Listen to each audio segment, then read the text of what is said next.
You need to hear this if you're someone who loves clicking random links. Picture this.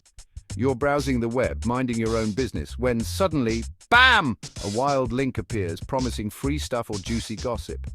Tempting, right? But hold on, because behind that flashy promise could be a nasty surprise.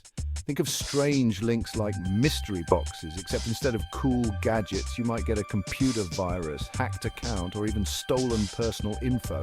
Yikes! Not convinced? Imagine you're at a party. Someone hands you a drink and says, "Trust me." Do you chug it down without a second thought? Of course not. Same goes for links. If you're not sure where it came from, don't click it. So how do you stay safe? Simple.